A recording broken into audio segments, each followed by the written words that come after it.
Hello, Batmamudimu. Welcome to episode 13 of Confessions of a Consecrated Cutie.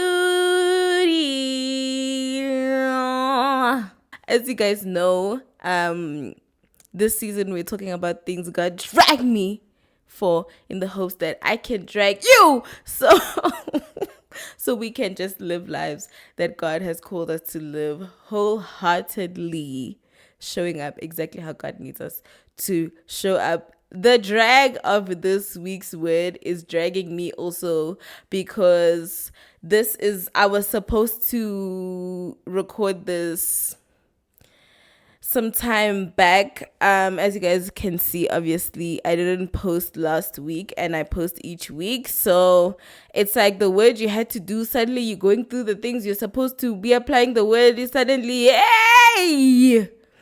Today we're going to be talking about life is short, so act on the call of God on your life today.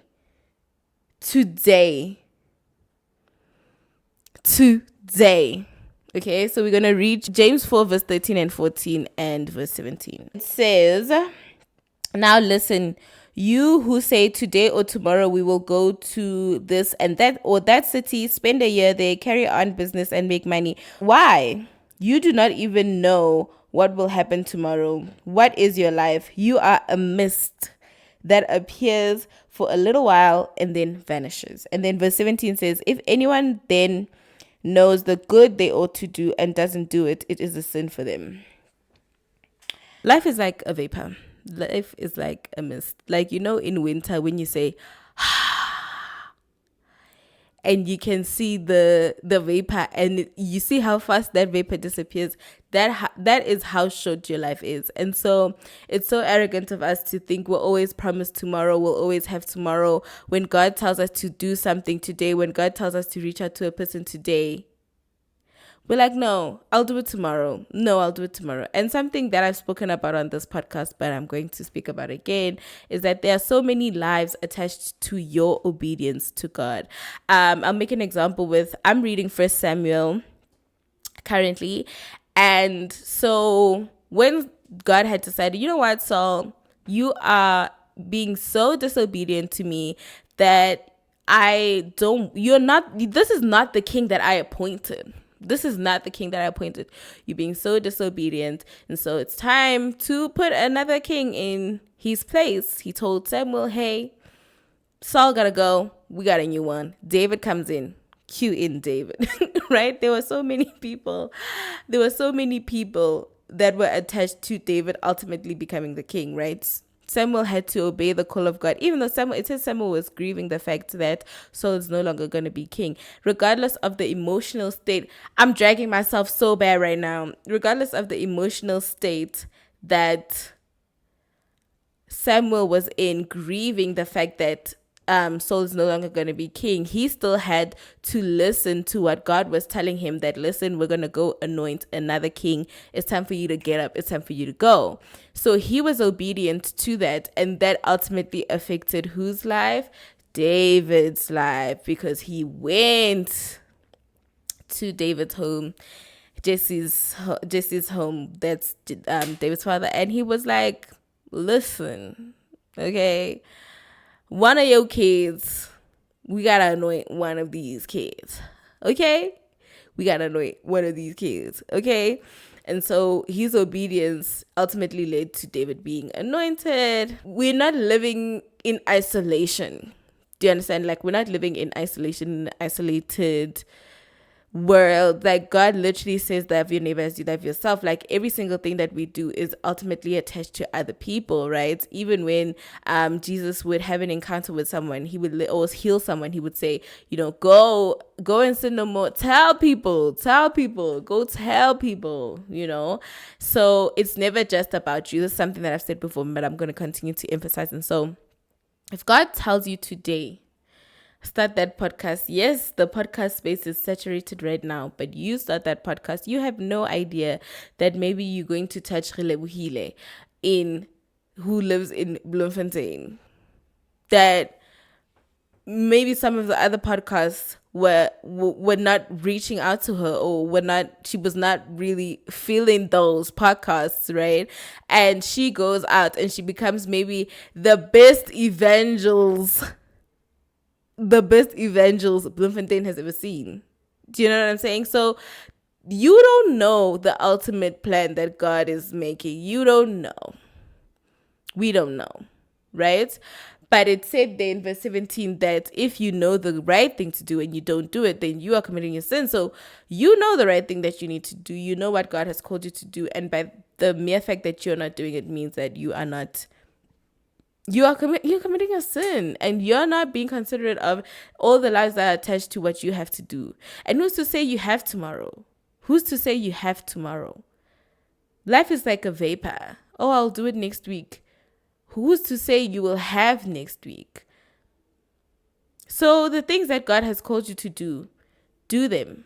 Who's to say you have next week? Because maybe you don't. That's the reality of it. And it's very sad that we've been seeing so many young people pass away. So many young people.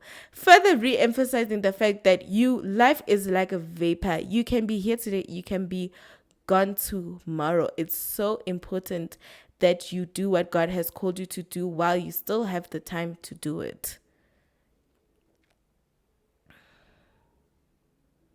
It's so important to make sure that you have a relationship with Jesus while you still have the time to do it. Maybe in your heart you're saying, you know what, I do know that I need a relationship with Jesus, but I'll do it later, or I'll do it when it's time for me to start a family, or I'll do it after. Let me just quickly finish playing around. Like, let me just quickly finish the Rasta. Let me just quickly, I don't know what you're doing. But who's to say you will have tomorrow to fix your relationship with Jesus? Who's to say that? Who's to say that? Today is an opportunity that you have to live your life to the fullest today, to live the life that God has called you to today, right? To reach out to the person that God has told you to reach out to today, not tomorrow. The minute that person you feel, I should probably check on whoever, you do that today, not tomorrow, not next week, I'm seeing this person probably next month. Today, because you don't know what's happening in that person's life, that the Holy Spirit is saying, hey, maybe talk to that person today. You don't know what's happening, right?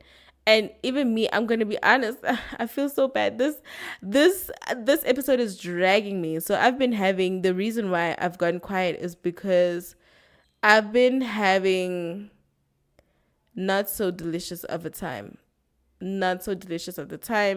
And so it was hard for me to come and speak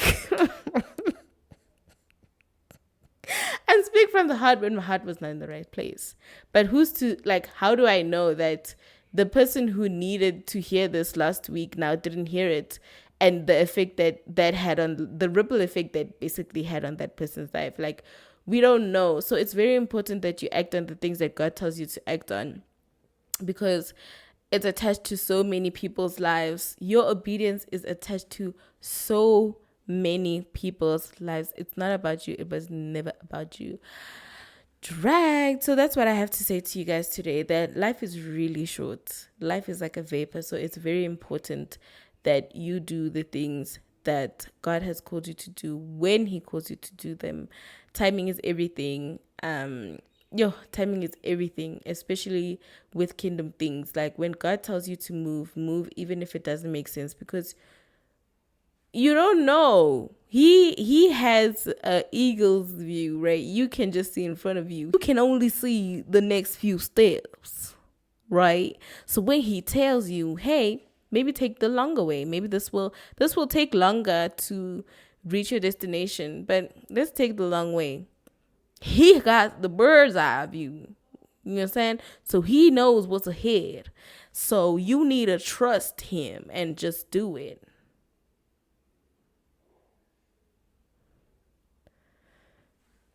Thank you. Today's a short one because it's actually straight to the point. So that person that God told you to reach out to, that person that God is putting on your heart to pray for. Not next week, not later, now. Thank you. See you guys next week.